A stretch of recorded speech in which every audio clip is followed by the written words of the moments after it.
our second annual real estate investing conference. We will give you guys all the secrets, all the mysteries unraveled on how to start investing in multifamily syndications as a way to get that passive income and get financial freedom.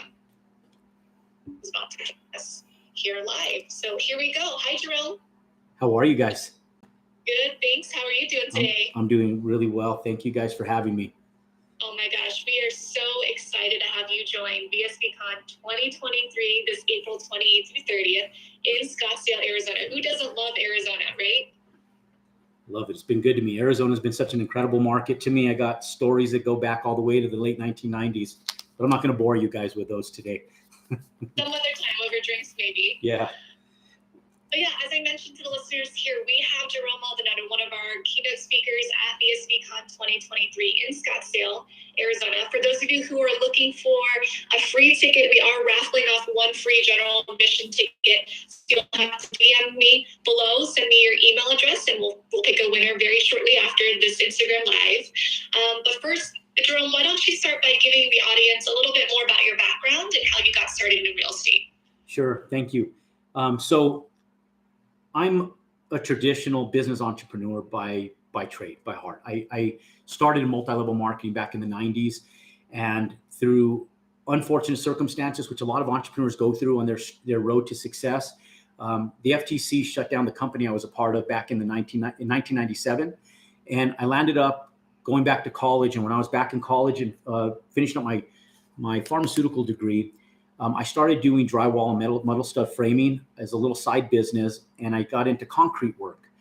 And because of my marketing and sales background, the company blew up. We did well over $1 million our first year, and I wanted some diversification in my financial standpoint in life. And I started investing in just single family homes, just rental homes, just like almost anybody out there would think to get involved in real estate, because I had something tangible, something I could rent.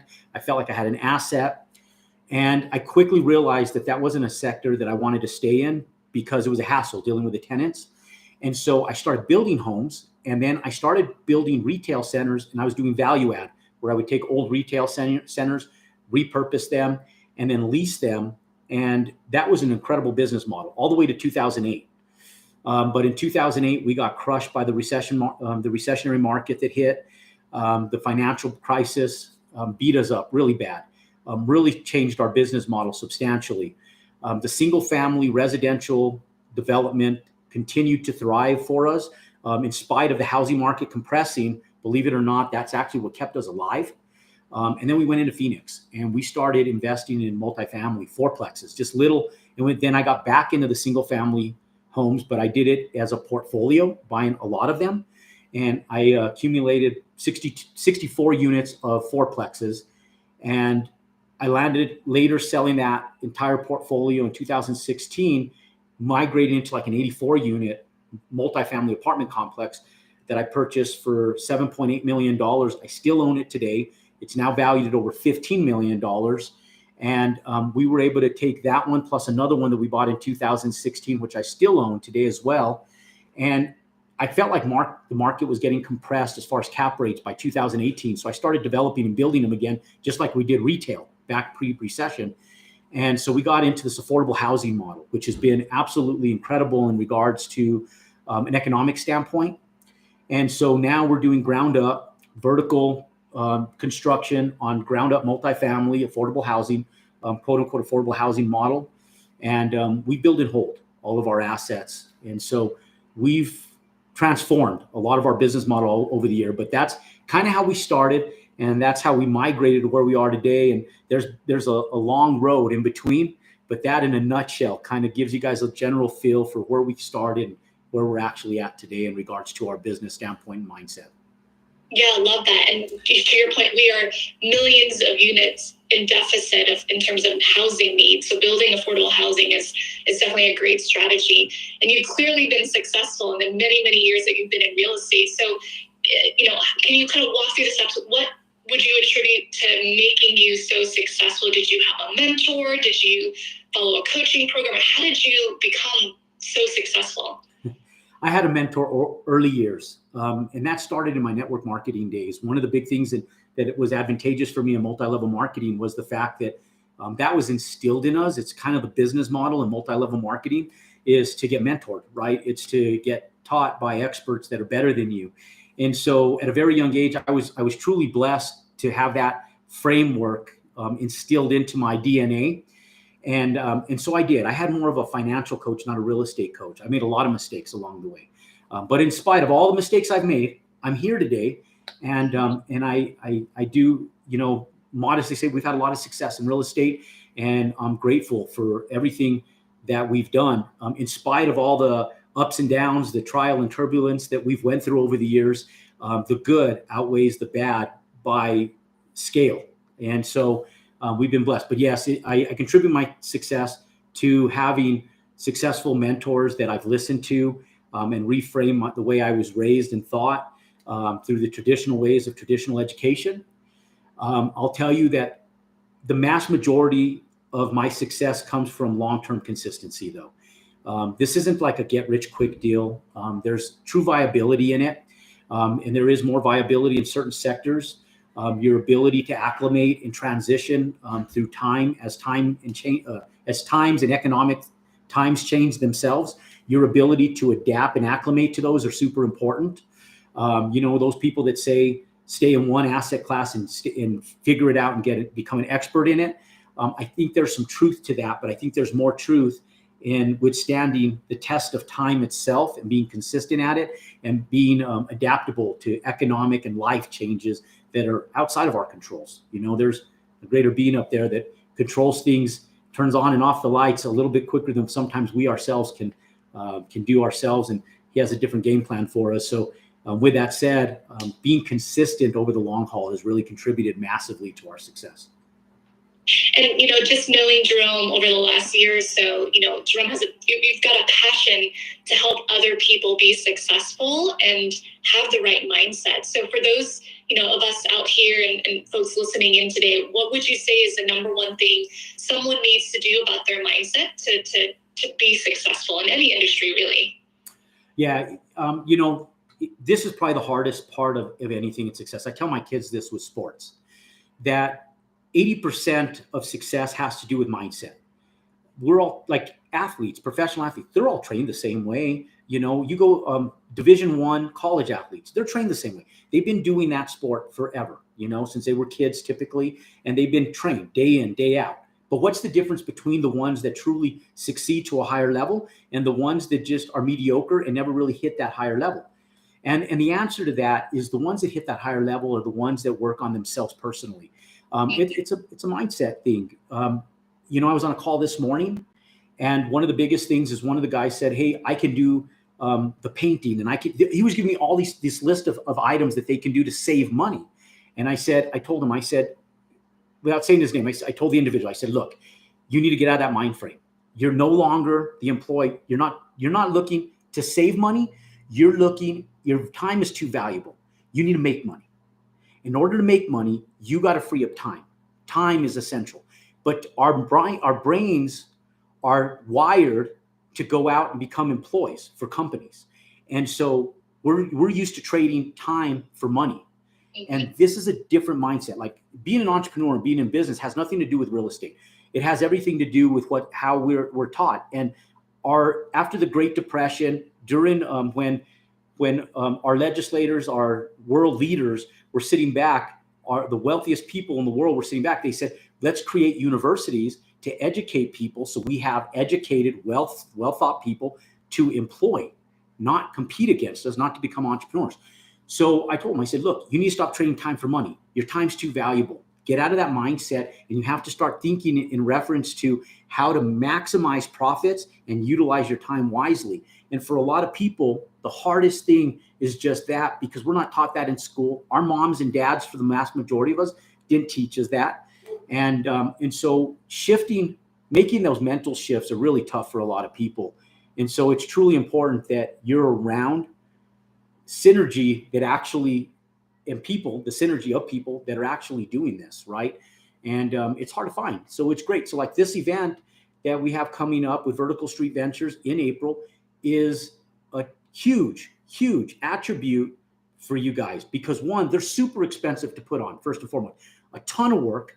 Typically the event industry makes no money. So anybody that's doing them isn't going after like a conversion of profitability. Typically they're a loss. And so there's the reason that we do them is one, we can educate you guys to go out and become incredible at the crafts and trades that we do. And through that, our real day in, day out businesses, we can get you, if we can get you a mass majority of people educated and doing things well, there's opportunity for fundraisers, for partnerships, for lead flow. There's so many places that individuals on this call can fit in that to be there around those people is only going to help you migrate. And so that's how I went. I was an event goer for years. When I was in multi-level marketing, I was in a different city across the United States every Saturday. And that's really what wired my brain. And so super important, ladies and gentlemen, to be around the people moving and migrating in the direction that you want to go. And with Vertical Street Ventures, you guys have done some amazing things. That's why we've partnered with you guys on some of our assets that we're building. And so just a great place for people to be able to come in and work with real people in the real industries in the real direction that they want to go. Yeah. And you know what? The number one thing that I hear, and you probably hear the same thing, Jerome, is related to real estate. Man, I wish I did this 15, 20 years ago. I wish I learned this sooner, or I wish I took action. And so that's one thing I wanted to just hammer on, just as you mentioned, is just, just do it. Just take action. And that's exactly why we put together this conference, so that we can bring together the best minds, the best brains, so that we can help spread the word about real estate investing. Yeah. So Jerome is one of our speakers there. As I mentioned earlier, so he's going to share so much more information about what he does and how he became successful from it. So that's wonderful. Good. Well, I had one more question for you, if you don't mind. Absolutely. I have kids. I do as well.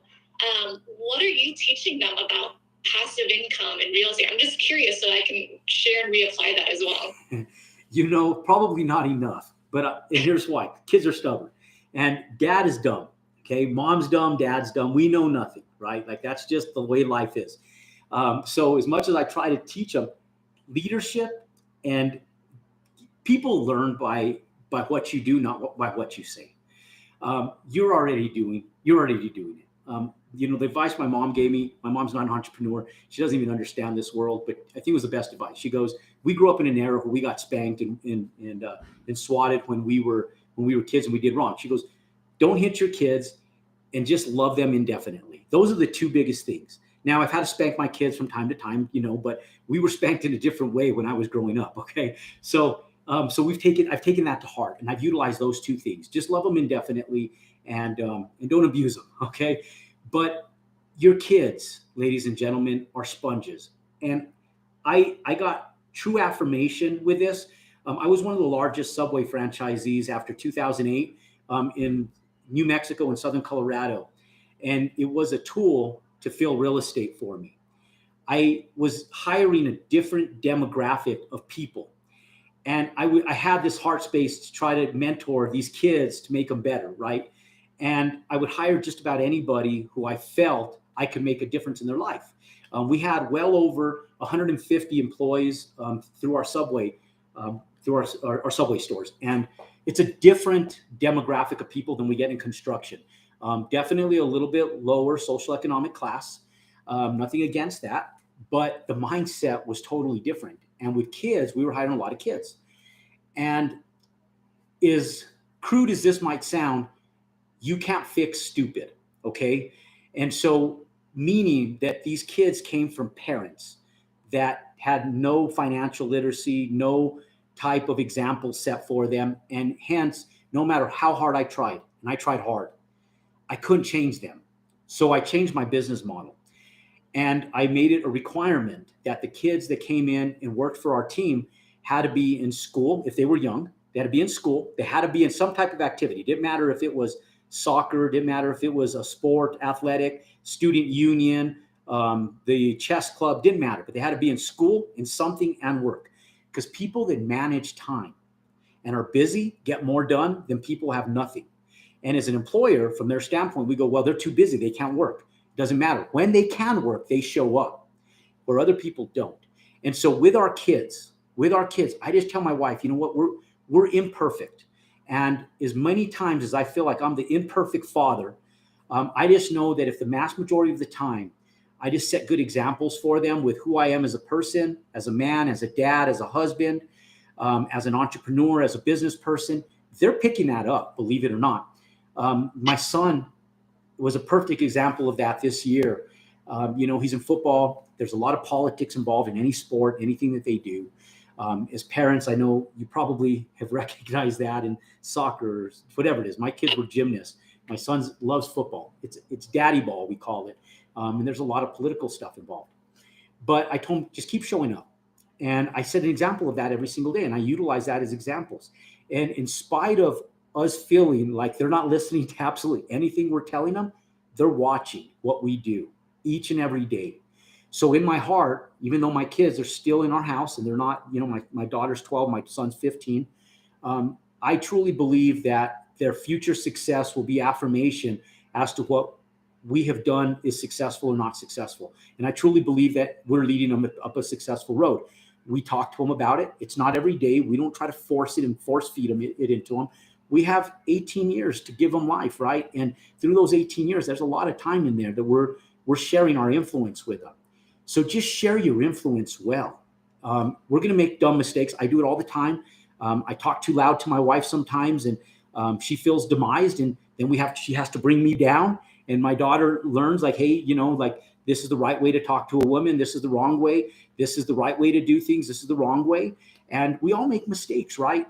Sometimes I'm too aggressive with my kids, and then my wife brings me down. Sometimes my wife's too emotional with them, and I have to bring her back down.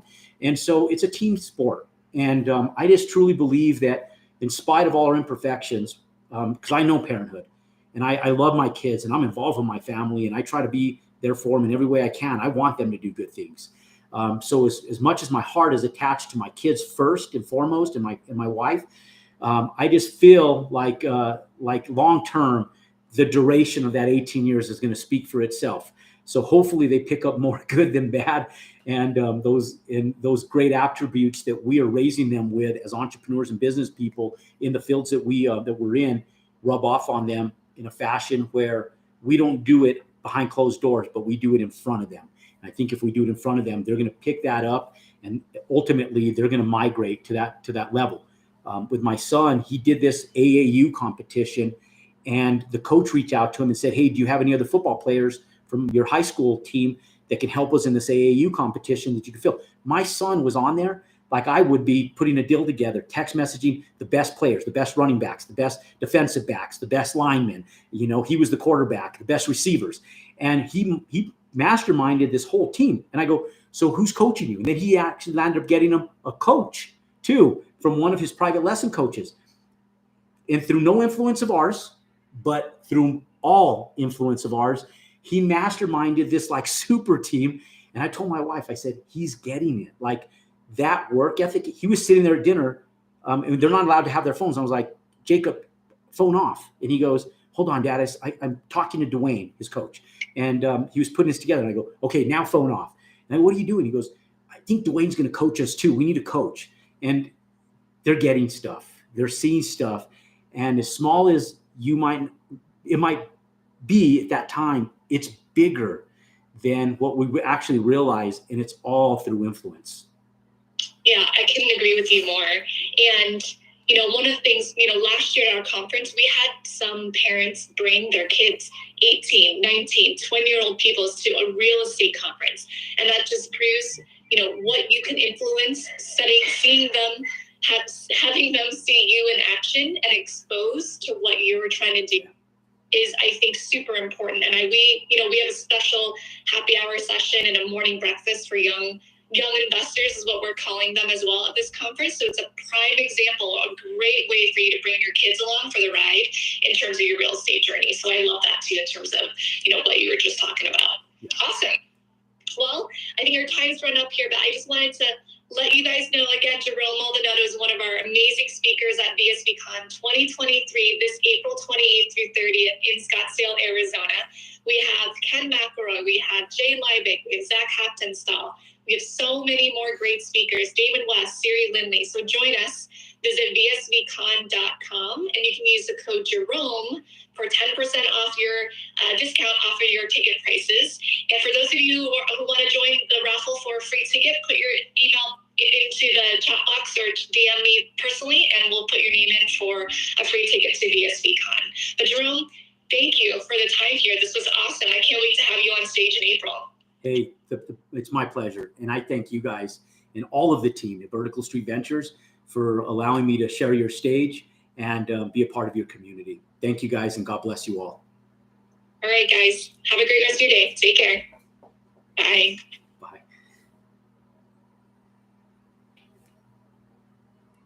All right, ladies and gentlemen, that was our Wednesday's Real Talk on Real Estate. If you like this type of topic, you want to talk about multifamily, you want to talk about real estate, pound that thumbs up button, click and subscribe to our YouTube channel for more content just like this. Look, for those of you guys who couldn't quite hear Jennifer from Vertical Street Ventures, you can go to vsbcon.com, and we will be live in April in Scottsdale, Arizona, for VCOM, and we're going to be talking about multifamily ground up development. Kyle Mitchell, one of the owners and primary owners of Vertical Street Ventures, is my business partner on multiple builds that we're actually doing. They take care of a lot of the asset management, and so this is part of our community. And so for those of you guys who haven't, I'll drop a link in here to sign up and register. And if you guys use the registration link, just put /Jerome, you guys will get 10% off your tickets, but be there. And one of the biggest things that Jennifer didn't mention is she mentioned a lot of the great speakers.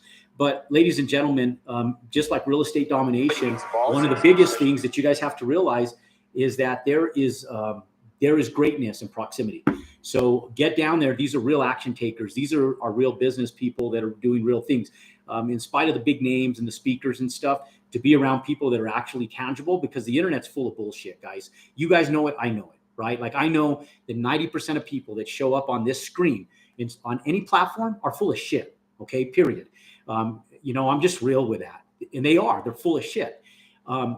We actually facilitate the business that we talk about, and I live it. You guys are a part of me living it, and you guys watch me facilitate it every day.